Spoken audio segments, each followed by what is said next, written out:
Hey soccer friends, I just want to give a shout out to our partner, Team Player. They are changing the game on how you find the perfect soccer team for your player. Parents, this means no more endless social media scrolling to find information on teams. With Team Player, everything you need to know is just a few clicks away. It's simple, straightforward, and lets you find the best coach and team for your player without any of the usual headaches. And coaches, we all know how tough it can be to get your team noticed, but when you subscribe to one of Team Player's team plans, you instantly get access to set up an online team profile that allows you to reach more potential players and showcase what your team is all about. It's super easy and lets players and parents see why your team could be the right fit for them. And if you sign up using the promo code PITCH, you can try any team plan free for 1 month. So whether you're managing a team or searching for one, come on over to www.teamplayer.us. That is TEAMPLAYR.US. Family-owned Soccer Innovation is your go-to source for top quality equipment. Whether you're a player, a supportive family member, or a dedicated coach, they have everything you need to elevate your game.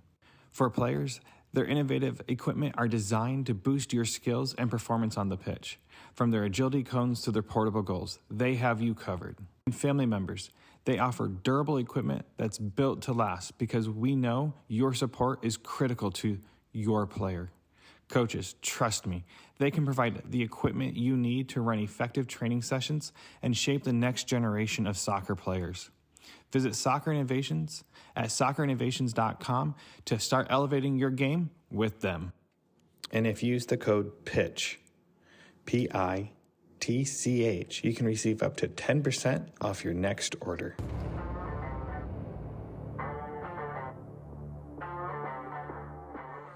Hello and welcome back to Chat by the Pitch. This is Ian Babcock, your host. This week I have Coach Ed, the head of the Texas Spurs. Now, this is a club in the east side of town in Allen McKinney area, and if you're looking for a team, you might want to check them out. I'm not going to say too much, but Coach Ed gave a lot of information. This is a two-part series, so let's start this chat and head to the pitch.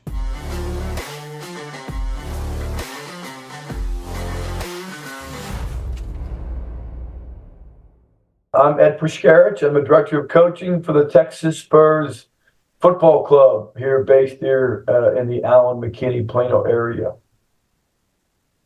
Awesome.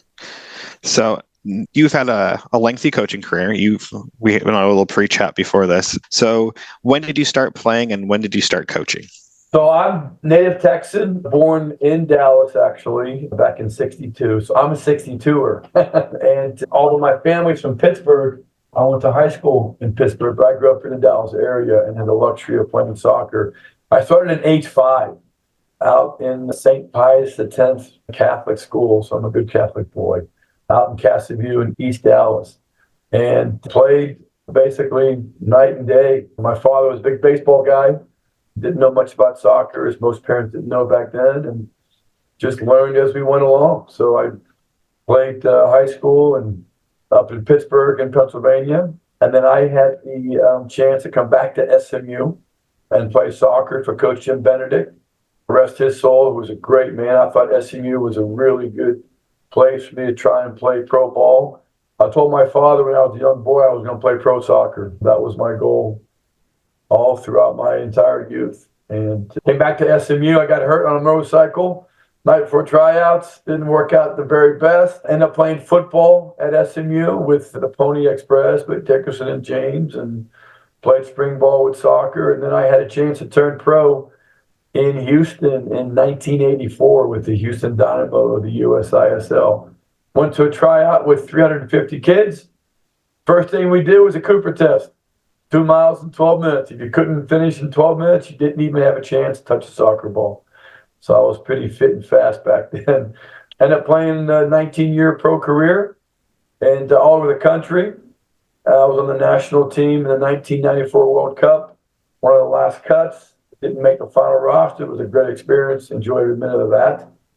And I finished, I actually had a chance to play in MLS with Dallas Burn, who are now FC Dallas in 1996, which was a highlight of my career. Tore up my knee the last game of that season. I played a couple more years with PDL and then retired in 2003. I coached all along. When I played, I started coaching when I was a senior in high school. Here's a funny story for you, Ian. I had a bad stuttering problem when I was a kid. Mel Tillis type stuttering. I used to talk like this, and as you can imagine, kids are brutal with other kids sometimes, and combine that with a pretty nasty Southern accent. When I went to high school, I didn't speak for a couple of years, so I was a real quiet kid. And my mother asked me to help out with this little girls team when I was a senior in high school, started coaching. And so I started coaching these girls, and I was stuttering. This one little girl looked up to me and she goes, "Why do you talk like that?" And just as kids would be, it just calmed me down a little bit. I got some confidence and helped with my stuttering problem. So coaching helped me communicate a lot better. And I enjoyed it, and I felt I was good at it. So all through college, I coached at SMU, and when I turned pro in '84, I did camps and coached locally with high schools and colleges, and it's just something that I was always been accustomed with. So That's awesome. So how did you start off with the Texas Spurs? So in '99, I was coaching for the Dallas Burn. After my playing days were almost done, I was assistant coach for the Dallas Burn. I met a guy named Pete Harris who ran a club called the Tottenham Hotspurs, based in Allen. And I'm a Liverpool guy, so first thing I said, I can't coach Tottenham Hotspurs. We met at a Texaco gas station on Central Express Road. I'll never forget it. And great man, had some good ideas. Felt I could help him with what he was trying to do. And so I became director of coaching, changed the name to Texas Spurs, and it's been a great run. So we're really good family first organization. And I say that very proudly. We're what I call a second tier club. You got your bigger clubs that have the ECNLs and the MLS Next teams, and that's all good for them. But we're a second tier club. I deal a lot with personal approach, personal attention. We get about 25 teams in our organization, boys and girls. We start as young as 2017s, which are 6-year-olds. We go all the way up, and we actually have semi-pro teams with the men UPSL Premier and Division One, and our women UPSL Premier team. So I like to have a pyramid type thing, so the young kids can filter up and watch the older men and women play. And we want kids to go through high school and college and come back and play for us and have kids get married and have their kids come into clubs. Matter of fact, my administrator, Shelby Weaver, who's a phenomenal individual, she played for me in Chicago at North Central College in 1993, I believe. And now her son plays in my club. So she's our administrator. It's a big family affair. So we really like that. That's awesome to hear. So starting at 6, so actually I'm going to start with the younger kids. So what is the philosophy you all have with the younger players? I'll give you an age range from U11 and younger, U12 and younger, and we'll start there. So what's the philosophy of the club playing with those kids, working with those players? I've got some strong feelings about that. I think some of us, and I'm also a father first, and I'll start just by saying my son and my daughter both are serious soccer players. My daughter played all 4 years at Oklahoma City University. She played from U11 to U19 in select soccer, all conference in college, 3 to 4 years, national tournament, just a great soccer player, good experience. My son played also competitive soccer. He turned pro, went to SMU for a couple of years, turned pro, played in Denmark and Spain. I know the odds and ends about parenting when it comes to soccer. And I too, as a professional player, was that overbearing father at times when you want your kid to win the Heisman Trophy and be the starter and stuff like that. So we've all evolved and matured, hopefully.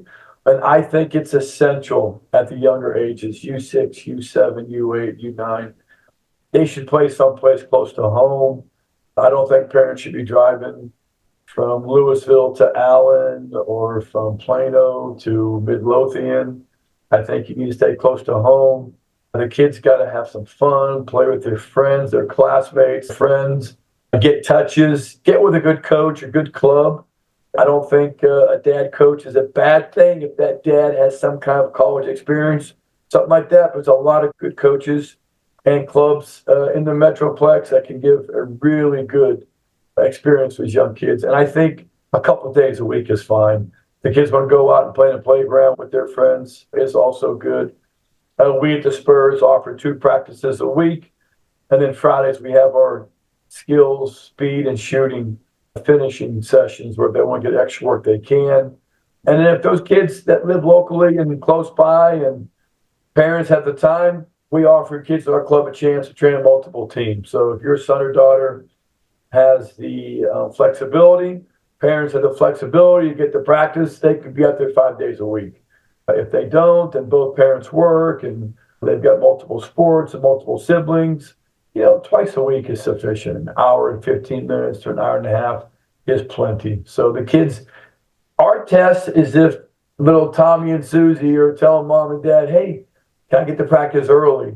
As opposed to mom dragging Tommy and Susie, come on, we got practice today. I don't want to go. So it needs to be really enjoyable at the younger ages, and I can't emphasize that enough. So with the younger ages, do you guys spend more time on body movement or time with the ball and touches, or is it broken down based on the crowd that you have? Because I know that at that age, from U11 and younger, it is kids that love the game, that eat, live, and breathe it when they're especially older, to younger kids that are the same. Then you have kids that are just going because parents require them to do an activity, especially at 5 and 6, or it's what they want.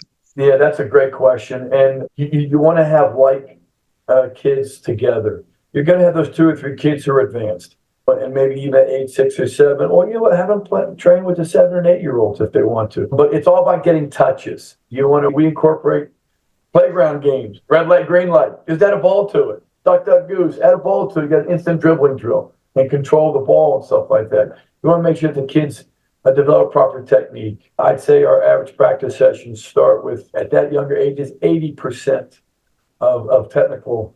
Don't focus so much on whether their elbows are in when they run, and it just let them have some fun, relax a little bit. Mom and dads should be away from Tommy and Susie, sit in the stands, let them be by themselves. You're not in the classroom when the kids are getting asked to do the alphabet. Let the coaches do what they have to do, because they'll benefit more from it as well too. And then at home, we encourage that mom and dad, hey, Tommy and Susie, what'd you learn today? Oh, you learned a switch. Oh, a pretzel. Oh, show me that. So we got some fun phrases and fun names. We don't want to call it the Diego Maradona. Who? Okay, puzzle. It just simplify is the best thing I can say. Simplify and have fun at the early ages. And then if they're good enough and you have the time, then we'll get them the next age group up so they can really get a little more challenged. But being challenged on a daily basis isn't always a good thing. You want to have some confidence. You want to have those positives in practice. You want to have that player master a move and score a goal and celebrate the activity, and lots of positive reinforcement. So there should be very little punishment. Accountability, yes. Punishment, no. It should be always some fun stuff. That is, you touched on something. Punishment. Most coaches will be like, okay, if you lose, this is the consequence, and they're very upset and frustrated. That's even an idea, because once you enter in something negative, they automatically associate, the child psychology comes into place. And this is where I have learned as a parent, if your team loses, now you have to go run sprints. Yeah. And then you play again and they lose again because they're all gassed and winded, and they're talking 6 and 7-year-olds. Yeah. They won't want to come back to training. Yeah, no, we actually had a session last night. One of my young coaches punished their players and making run a lap. I'm like, no, we can't do that. We can't do that. First of all, there should be nothing done without a soccer ball. Even jogging around to get warmed up, add a soccer ball to it. And punishment, accountability and punishment are 2 different things. Okay? Right. If a young player is acting up, okay, you have to have accountable. You can't have Tommy punch Susie. No, we can't do that here. We have to be respectful and stuff like that. Our society and our country is a winning society. We base our results, our successes on our results and failures. And the older ages, if you don't win enough games, you have players that leave you. You don't have a team to coach. So it's a fine balance. But again, at the early ages, who cares if you win Tommy could care less if you scored a goal or 6 goals. He has that juice box at the end of practice. And where do we go? We're going to Brahms afterwards. We're going to Yummylicious. And where are we going for lunch today? Can Tommy and Timmy, can he come over and play the game with me today at home and stuff like that? So the kids don't care. Mom and dad are the ones that are pressing the envelope. So that's why the parent education is so important as well, too. And we want to tell the parents, hey, it's okay. It's a lot of clubs use the word development. A lot of clubs do a really good job at it. But that's a difficult word. Development encompasses so many things. And it should be include development with patience, because you have to let everybody develop at their own age. I have some parents say, well, my son's a goal scorer. Maybe, but he's too young to pigeonhole him in one position. Maybe your son's a good outside back. Maybe I'm proud of myself, I'm a great right winger. So that's why we teach the total soccer concept. Let the kids play all positions. Teach them how to, a good example is a lot of kids play pack ball. That Pac-Man ball goes to the ball is. What we do, we put 2 goals on each side. So they can go to the goal on the right. If it's crowded, they go to the goal on the left. So it causes them to now spread out a little bit. So 2 goals you defend, 2 goals you attack. So it's just simple, common things. And again, it's simplicity, it's fun, it's patience, it's just relax.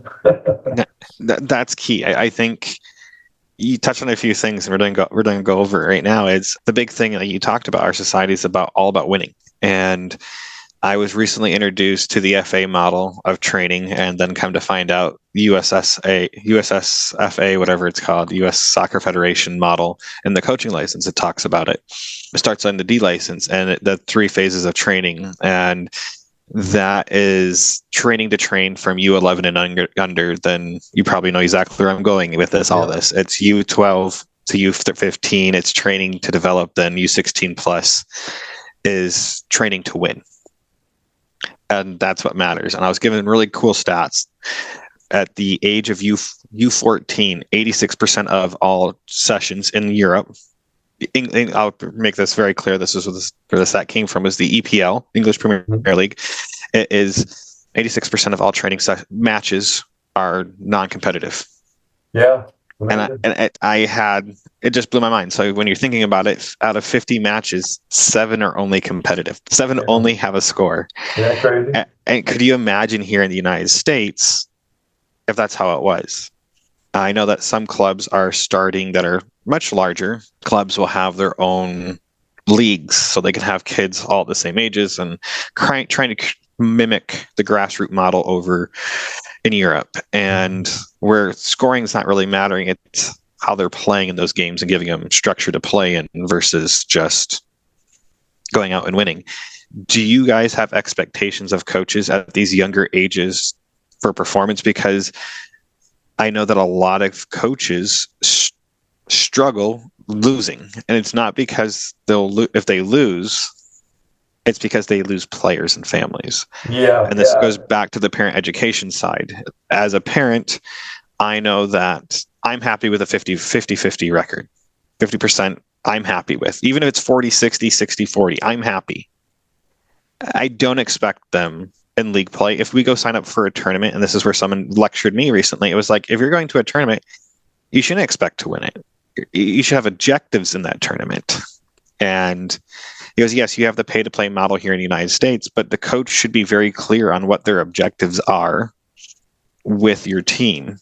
And do you guys go into that mentality, or your club have that mentality at these younger ages and set the expectations to be realistic for these parents, saying, look, this is what we're coming in for, and this is what you should really expect. Winning's not the end-all be-all, or do you have a different conversation when trying to help educate parents, especially at the younger ages? Yeah, I don't care what the age is. To me, winning is a byproduct. The one thing I disagree with the terminology is they say teach to win. I think you teach to be successful. I'm not a believer in giving participation awards out. I think that should be earned. I don't think you're not going to get a bonus in your profession just because you're part of the profession. You're going to get a bonus for doing well in your job. None of my coaches are under any pressure to win and be successful in terms of results. They're under pressure to be organized. They're under pressure to be teaching the game properly. We don't allow language in our club. I don't even allow the word freaking. It's the same thing as the F-bomb. And I don't allow that as well, too, from players, parents, or coaches. I don't like red cards, even when a referee is subpar. And those who know me know I'm very demanding as a coach, but I'm not demeaning. And I think there's a fine line with that. And as much as I want to win, it guts me when I see a coach that sacrifices a player playing time to win a game. So if I, as a coach, chose 16 players on my roster, the onus is on me to make sure that 16th player is quality enough to earn some playing time.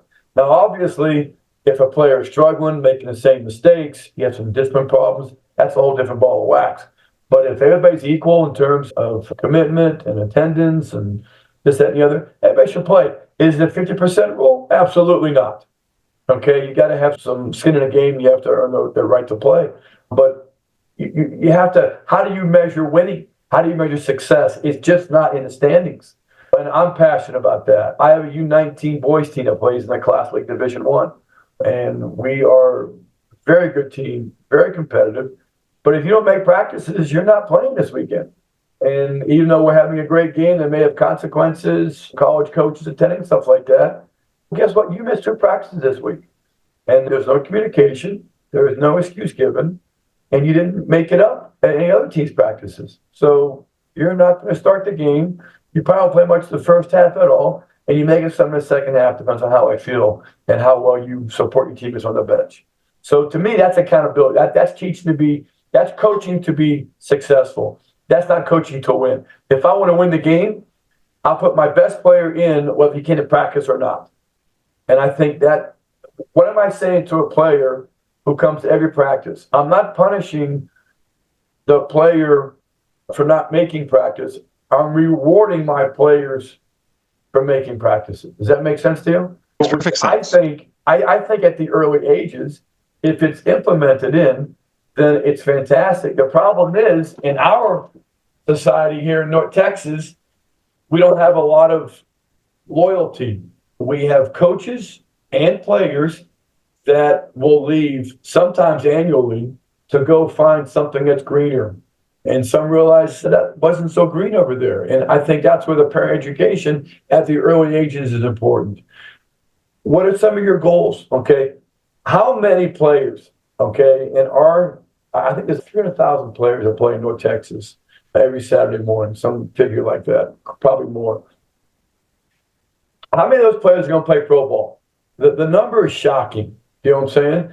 And why are we producing all these competitive, you got to win to produce such a low percentage when the masses require us to be more, I guess civil is the right word for that. Look at the amount of kids, boys and girls, from U14 on up, the participation numbers decrease drastically. It's embarrassing. Okay, high school, they get a job, they lose interest, whatever reason, they've had bad experience with the U13, U12, U11 coach or club that had to win at all costs. Mom and dad are pushing too much. Kids finally say, hey, I'm done. So they get a boyfriend, they get a girlfriend. I get all the variables. They become, some do multiple sports, and they want to specify in one sport. I get that as well, too. But our numbers that diminish from U14 down is embarrassing. And that concerns me more than anything else. And I think it's because we do a poor job, the kids are younger, to not only educate their parents, also the players as well, too. I'd like to know how many parents stay with one club at 6 years old to 19 years old, or at 11 years old to 19 years old. It's amazing. And there's various reasons for that. We as a coaching culture, when you leave 8th grade and you go to 9th grade, you get a new teacher. You may love your 8th grade teacher, but your 9th grade teacher is qualified to coach or to teach 9th grade. So in our club, we usually have a 3 to 4 year rule where you stay with a coach for that amount of time, and then typically you graduate to a coach of a higher level, maybe a higher license or more experience, or just a change so you keep that spice, keep that variety. Don't want to. Can you imagine if your daughter was with the same teacher from 2nd grade up through senior in high school, it's unheard of. And let's talk about licenses, for example, as well, too. We in our country have license programs, which I'm a big fan of. Are there licensing programs to coach basketball or football or track and field? Are there, Jurgen Klopp, he has a license to coach soccer, okay? UEFA badge, all those things as well, too. I'm trying to figure out what do American football coaches do to get themselves licensed? They get experience through coaching on the job and stuff like that, but Yeah. are there licensing set up for NCAA college coaches? I don't think there what is. license do you have? I don't think there are. Do you know of any? No. John Calipari, Kentucky. What license do you have? So we're the only sport that does that. Okay, I think it's good. And I think every coach should better themselves. I think it's good for the terminology. And it's important that the people who teach these courses are the ones that we have to be really focused on. Because if we're not teaching the right things properly, then we're just regurgitating the same old stuff. And so this whole thing about teaching to win, I disagree with that right off the bat. I don't think you teach to win. You can teach to be successful. Winning to me is a byproduct. I love winning. I think it's changing terminology. I interviewed David Bartlett, Soccer Dave, and he corrected me. I shouldn't say criticize. He gave me a hard time because I said fixed and corrected. He goes, you need to stop using that language. He goes, it's the wrong language to use. He goes, do you want to be fixed and corrected as an adult? No. He goes, then why are we telling our kids they have to be fixed and corrected? He goes, and this is where... Good point. And I took it as like, where do we need to find improvement? Because improvement means there's a measurement to have then when there's improvement, where being fixed and corrected, there is no improvement. It is also in that same interview I did with him, I really learned on not using the word 100%. I want you to go out there and give me 110%. Yeah. It's not a realistic thing. Go show me you can go play for 90 minutes in a 60-minute match. Go show me that you have enough energy to go play for 120 minutes in a 90-minute match. That is something they can actually physically go work on, where telling them they have to go figure out how to go play at a higher percentage when it's physically and mathematically impossible to do. Yeah, I was guilty of telling some of my boys, stop playing like girls. What are you talking about? Are you kidding me? I'm a girl dad. Okay? Don't play like a girl. Don't play like a boy. Play like a player. Okay? Because you have to grow. You have to mature. You have to evolve. And I think soccer is the same way. Look at the game has changed. When I played, we had a lot of just goal kicks. Boom, you played it forward. Okay? When you look at Liverpool play against Chelsea, okay, and you've got almost every team plays out of the back.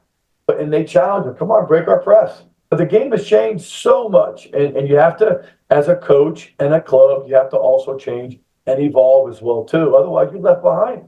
It goes back to education and being consistent. I'm big about discipline. I'm big. I had a problem last night with, we have some parents that, I'm also a father, first and foremost. We have some parents that you have to let your child be coached, okay? Most clubs, mine included, we have parameters where parents have to stay behind the fence so the kids can go to the practice area. And I had one mom said, I can't see my daughter practice. Boy, she's right over there. If I want her close, I want to go, yeah, but she's right there. You can see her from here. And I said to her, I go, let me ask you a question. How's your daughter? She's 11 years old. I said, okay. Do you go to her math teacher and sit in the back of the classroom and watch her teaching your daughter math? No. Okay, your result is when you get the report card. I said, we the same thing. Let your coach, and then your reviews at the game when you can watch your daughter play and enjoy yourself. I go, you have to understand there are parameters involved. And we as parents have got to understand and just let the coaches coach. Okay, if there's a problem, hey, you'll know about it. Your daughter's going to come home and tell you, Coach Tommy said a bad word today. Oh, yeah, okay. Let's call Coach Ed. He'll get that fixed right away. It's important to have accountability within the organization as well, too, because we do have some coaches that need to have their hands slapped. We do have some coaches that talk demeaning to the kids. We have to fix some of that stuff as well, too. And those usually happen. Those don't happen when you have a 6-0 game.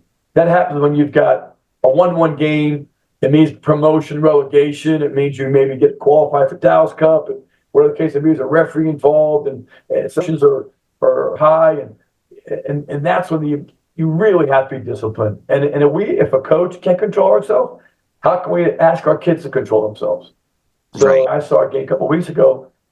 I think the boy was 9 years old and just lit up the referee and got a red card at 9 years old. And I'm like, how can this happen? And the coach is over there giving the referee a hard time as well, too. And I'm like, dude, look at your 9-year-old player that just got a red card to an adult. And then you have the whole parent sidelines, a gauntlet full of referee abuse. And that just, that stuff has to stop. I wish you would, zero tolerance, in my opinion, referee abuse. That's a whole different subject. I'm getting off tangent or getting off task right now. So I apologize. But that goes back to something with your club philosophy, especially at the younger age with education. Do you guys enforce silent sidelines? Do you enforce things along that line? When we coached, we actually did a championship game silent sideline, and I would have to go over and tap a parent on the shoulder if they're being too loud, sideline coaching, trying just to have the players play. And it's funny, like looking back at what we were doing at the time, trying to convince parents. I'm guilty of this, as I won't yell at my player, and I won't yell at the players on the field or any of the other players. I will yell at a ref. When one of our players get level another kid, it's, where's the safety, ref? It's not. Yeah. This past weekend I had to go for a walk because I about blew a gasket because two players, my son got punched in the face, and for me as a parent, that's a safety concern when it happens. First it was an elbow, then it's a punch, and then next play, an elbow in the back while he's in midair. The ref's not calling anything. Yeah. That's where I lose it. I don't, and he made a horrible call right in front of us against the other team. And I put my hands up like this to the ref, like, what's the call? I know. And it happens. It happens. And it's, we got to realize, and those who know me know I'm difficult in referees. I expect perfection from myself, from my players, and from the referee. And when I don't get it, then I'm going to say something. But I think it's how you say it is important as well, too. You got to be respectful as well. And these guys got to understand as well, too, that, you know what, referees don't get paid if team A wins or team A loses. They have nothing to gain. But we have to also understand as well, too, that we have to, that referee, that may be his fifth game of that day in 95-degree weather. He probably hasn't had a break. Maybe he's got a little Gatorade glass and a power protein bar between games on occasion. And there's a lot of variables that we don't know about. Okay? And he should, in his defense as well too, he also should know the ramifications of this game are huge. I get it's your fifth game, but this game may mean we go to the final of the tournament. When grandma's coming in town watching Susie play for the first time in 6 months, and there's a lot of stuff. It's a lot of outside factors that nobody is aware of. All the more reason we have to maintain discipline. And it starts, and to me, it starts with the coaches. I actually covered a game last year for one of my coaches, and at halftime I brought the girls together and we're talking, and I told this little girl, her name was Sarah, I want you to go play the left wing. Oh, no, I can't play left wing. I said, excuse me? Dude, that's the sideline where the parents are. And I said, what's that mean? Oh, coach, yeah, they're mean. They're talking to me and they're coaching. I'm like, what? And all the girls going, oh, yeah, don't put us in that sideline, coach. Yes, I'll be right back. So I walked across the field. I took my coaching book. I got my club parents together. And I said, listen, I've got little girls that don't want to play on your sideline because you're coaching. Now, my defense and coach's defense, we sometimes can't hear their parent conversations. We really can't. It's windy or the case may be. And I said, listen, first of all, here's what you can and cannot say. And I showed them my coaching book. Here's what level of pressure. We're going to play level 2. You can tell them things like get organized, communicate, good job, okay, work hard, but no coaching. And absolutely no yelling at your player, and especially no yelling at other parents' players. That's how people get abusive when you start coaching somebody else's kid and you're an insurance salesman. And this is where we, again, as a coach, nothing against insurance salesmen, by the way, but we as coaches have to understand that we have to educate. We're responsible for just not our players, but for also our parents as well, too. And referees have I think it's an ask, tell, remove policy. If a parent gets abusive, he comes and asks the coach to sort him out. If it continues, he comes and tells the coach to sort it out. If it continues, the coach is removed. The coach is removed because that parent can't control himself. And we've all had those parents that we've had, hey guys, come on, seriously, go home. Okay. If your child wins or loses this game, is it really that much of a ramification? Okay. Is it going to absolutely destroy the rest of your year? Is it going to, okay, seriously, let's just take things into perspective here. And so I find myself as a director, I'm putting out more fires than I am building up bridges because we're like engineers. We solve problems. And that's why in my club, in Spurs, we actually have parent contracts, financial contracts and parent contracts, parent guidelines that tell them explicitly how to act. And one of my last sentences that I have in the guideline is say a parent's responsibility ultimately is to bring a lawn chair, sit down, watch your child play, and enjoy the afternoon. That's it. Doesn't talk about yelling at the referees, doesn't talk about anything else, but just support your child.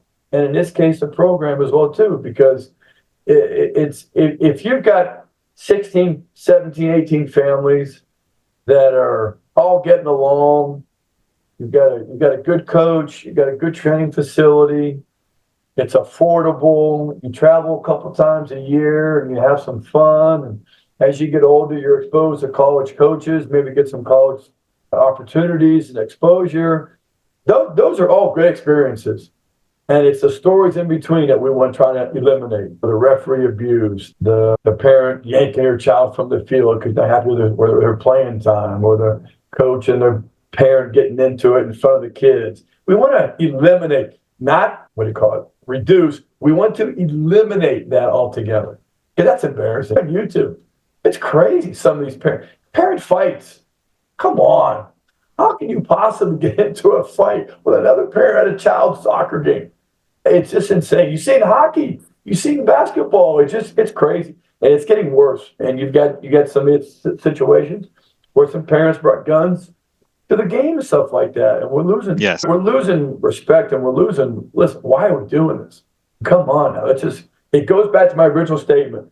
What's the percentage of these kids that are going to actually step on a professional soccer field?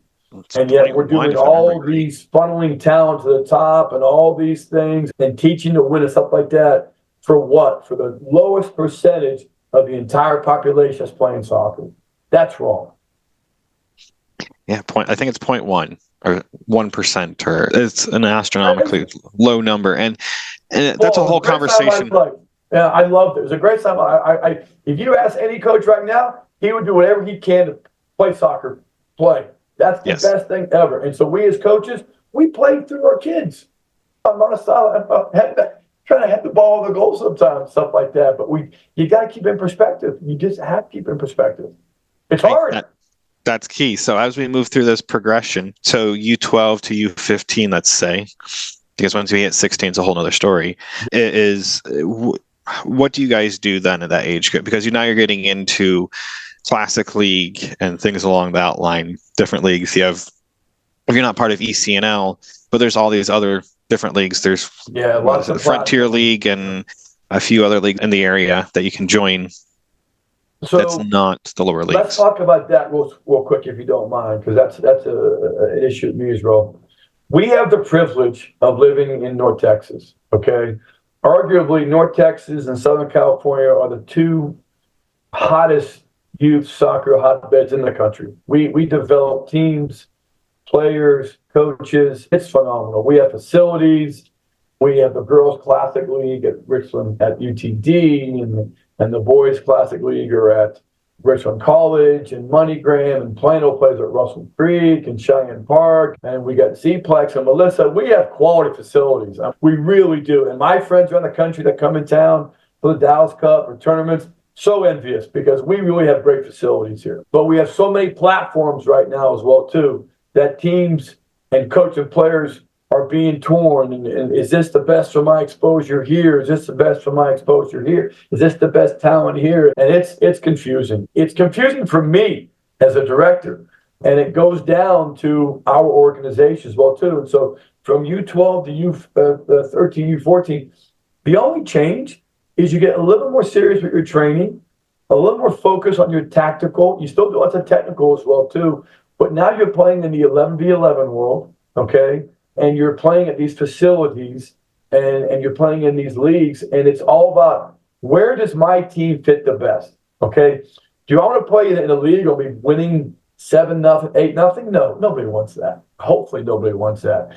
And counteract to that, do I want to play in a league where I'm going to be beating 8-0, 9-0, 10-0 every game? No, you don't want that either, okay? So it needs to be challenging, okay? You want to have your kids challenged, not overwhelmed, but also not killing everybody as well, too. So we have a lot of our teams that play in 2 different leagues. So we'll have maybe some teams will play in Plano, and some people play in the RPL or the NPL, or we have a classic league team, and in addition to that, we have an NPL team. But that adds an additional game on weekends and during the week as well, too. So now we're getting to that saturation point where, am I overdoing it for these kids? Am I training too much? Are there too many games? They're missing games because they have track? Hold on a second. You're paying for select soccer. How much are you paying for track? Oh, nothing. Yeah, hold on a second. I selected you for select soccer, and you wanted to play in 2 leagues, and we had a conversation. You want more for your son, and you want this, that, the other, but we have a game tonight. Yeah, but he has to track me. Yeah, but hold on a second. I only have 16 players. You know what I'm saying? And this is what we have. This is my internal debate of, how much do I allow these additional leagues? How much do we train these kids? Are we going 3 days a week now? Some of these clubs are training 4 days a week and not allowing kids to play basketball or track. So now are we denying a gifted athlete who can maintain the grades, who has the parent support and the ability to make all these things? Are we eliminating that athlete from running track or playing basketball because he practices 4 days a week with this organization and this platform that doesn't allow second sports? So it becomes really messed up. I personally allow and encourage second sports. I think it's great. I think a kid should not be punished for being gifted and talented as long as their grades. I also one of the clubs that we look at report cards. We look at progress reports. We want to make sure that the kids are getting good grades. And I think parents should welcome that from us. And so if you're having a trap meet, okay, you can miss practice tonight. You can't miss a game. And I think what you need to do is communicate with your track coach. Hey, by the way, I'm a select soccer player. I want to run track, but this is my first priority. If it's not, then you shouldn't be on this team in this club that is a high priority. You should be on this team where we're a little more flexible with missing games. Does that make sense to you? And that I think that's the conversation needs to have. I think being a parent that my son's primary sport is soccer. He does run track in the summer because it's something he enjoyed doing last summer and enjoys running. You have to have that conversation. What is the priority? And my son, I use my son as the example because I can't use it someone else's kid, but kids that do other theater or art programs, and some things are required by the school, even like my son's school performance. It was not something like we signed up for. It was the grade. The whole grade did it. And there was a team that had a game that their son was in the same grade as my son, and he had to miss his game because he couldn't miss Friday's performance, even though they've done it twice that week already. On Friday, they still needed him there. And I found it interesting that I get both sides of the argument. I get the school side of the argument, and I get the parent side of the argument. I know, and it's fascinating how, like, his coach is okay. Like we know the coach very well that this kid plays for, and at the end of the day, they didn't do well. They were missing several players because they were at the school performance. But at the end of the day, like you said, this game matter in 15 years from now. So I'm dealing with an issue right now with spring break. Okay, this is going to air later on, obviously, but it's the current situation right now. We tell parents in the beginning, we put it in black and white in our contracts. We cannot control the leagues and scheduling. Okay, so if you want to schedule them for fall break or spring break, okay, If you can't wait, schedule something that's flexible. I'll give you me as an example. I always scheduled a ski trip, okay? But I did one that was drivable, okay? Because if they schedule a game, okay, and my son was a pretty big proponent or big player in that team and stuff like that, and he had to miss a game, and I missed a game as a coach, that's like a parent group on this team that is really gung-ho about being successful. And so I had one of my teams this past weekend had to play a game with 9 players.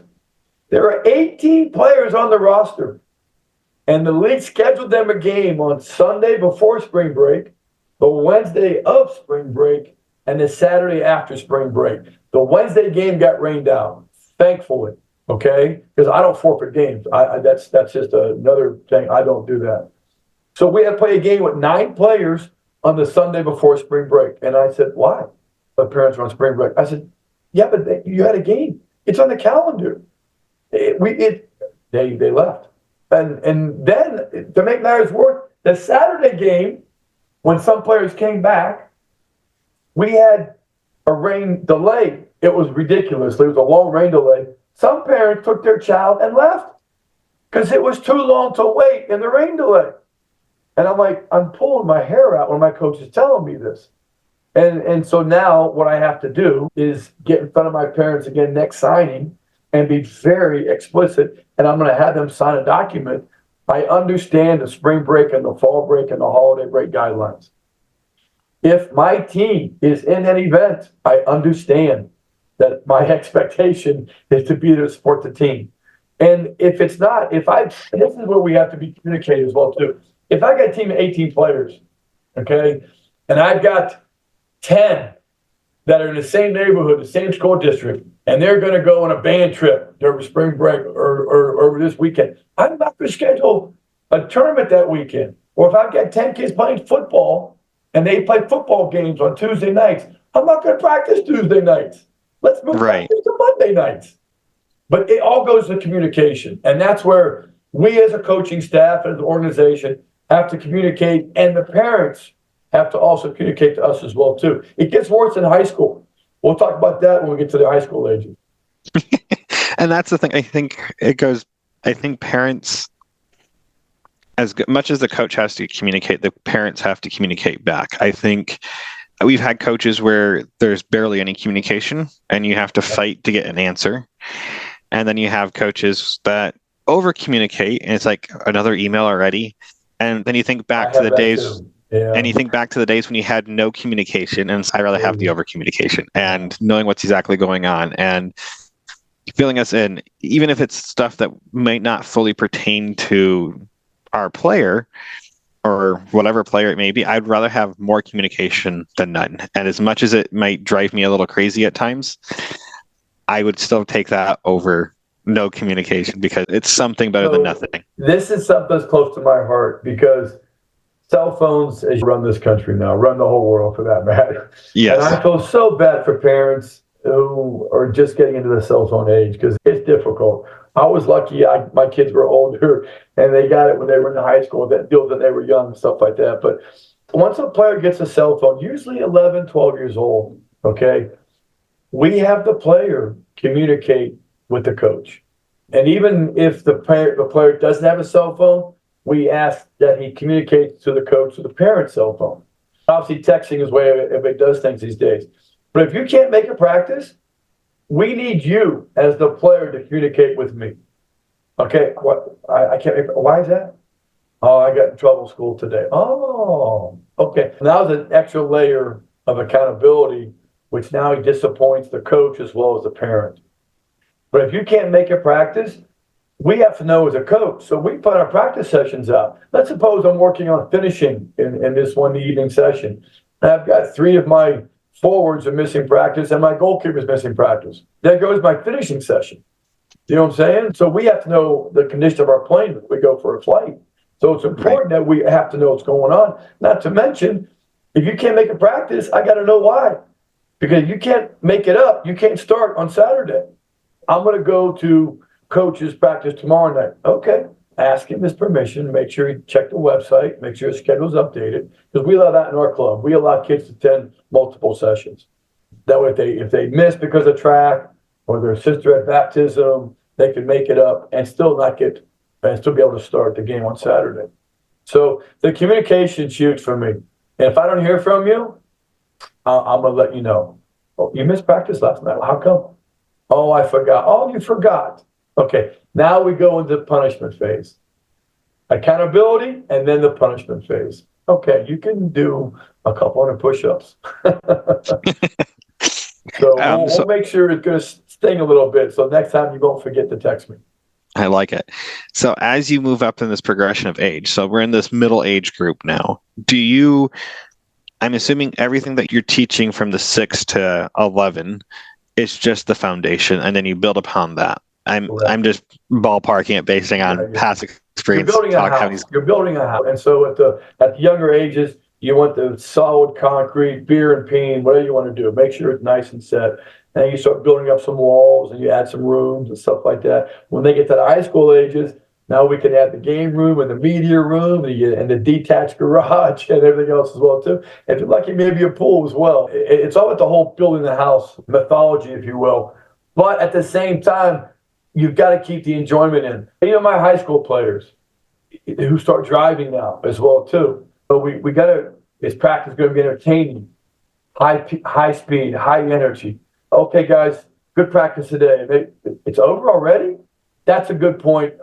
That's what I want to hear back from my players. Or can we stay 5 more minutes? Or next goal wins. So you want to make that enjoyment. It has to go all through. Even my UPSL men who are college and beyond, they look forward to coming to practice. It's got to be enjoyable. You come to practice and you're just getting beat down all the time, you're going to stop coming to practices. So you want to start with the younger the ages, the more touches. The technical doesn't stop.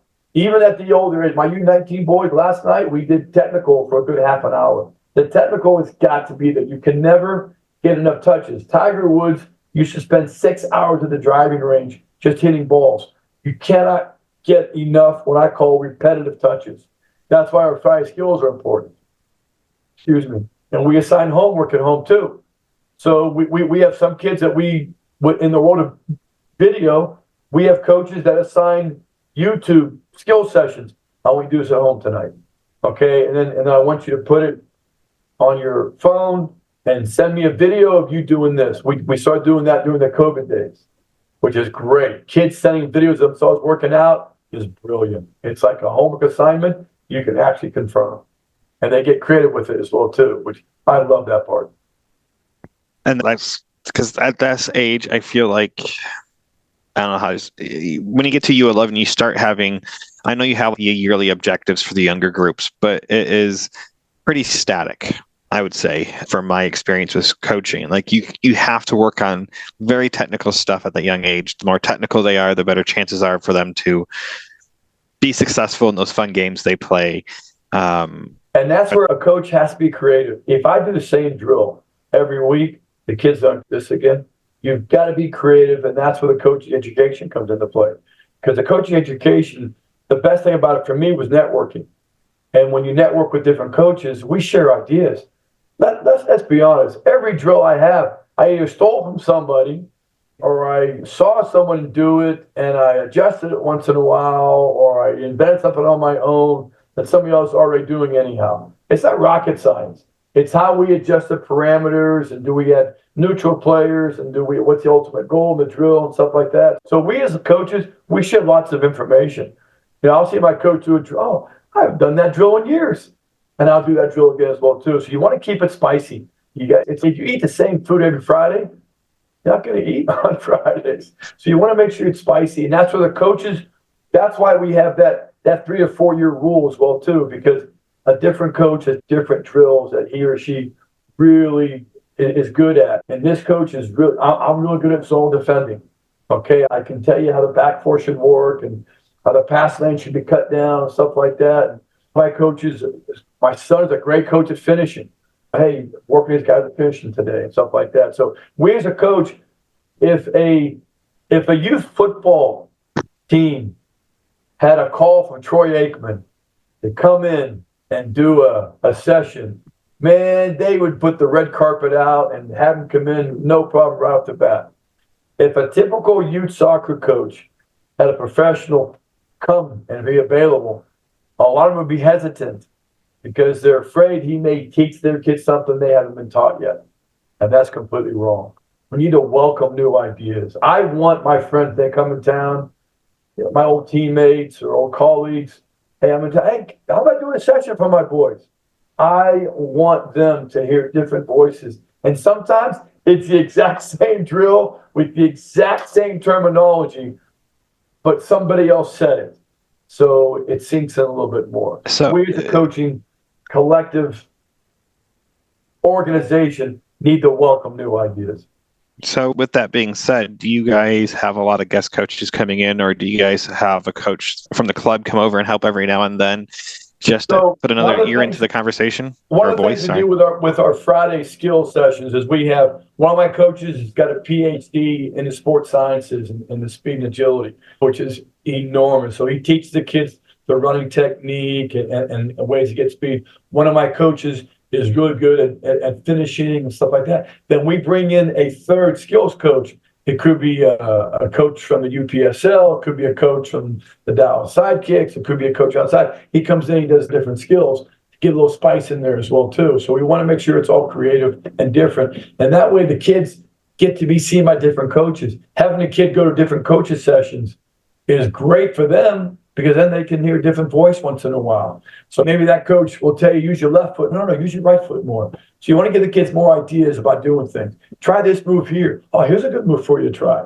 Or if you play the ball here and move in this zone here, you get a better idea for attack. So it's important that we give more voices for everybody. So an open mind, be secure in your coaching position and bring more coaches in. If my buddy Steve can't make a practice session, like tomorrow night, he's got a game. So I'll run his practice session.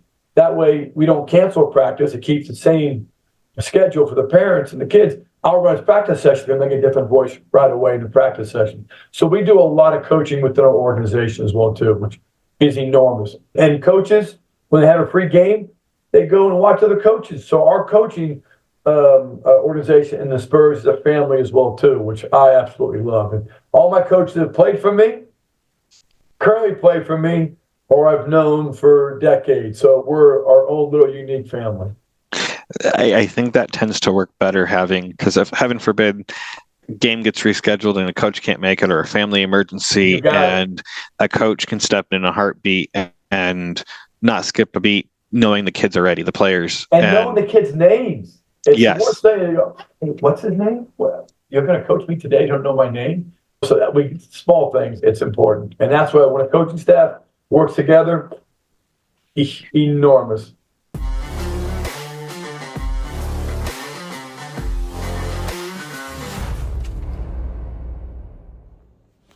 I hope you all have enjoyed this week's episode of Chat by the Pitch. Coach Ed shared a lot of information. There's a lot of information coming with next week's episode. That being said, I think there's a lot to re-listen to in this episode. I've listened to this now about 5 times. And listening to what he has to say and what he's trying to share in this first episode is so important. So, hey everyone, if you guys have enjoyed this podcast, have enjoyed what I've been trying to do, the messages that I'm putting out there, please give me some ratings, some stars on all the podcast sites that you listen to this on. Give me a review, share this, share with others. The more I can make this grow, the more I can continue doing this. I'm really trying to make a difference in our soccer community. So I hope you guys have enjoyed all this. And until next time, I'll see you at the pitch.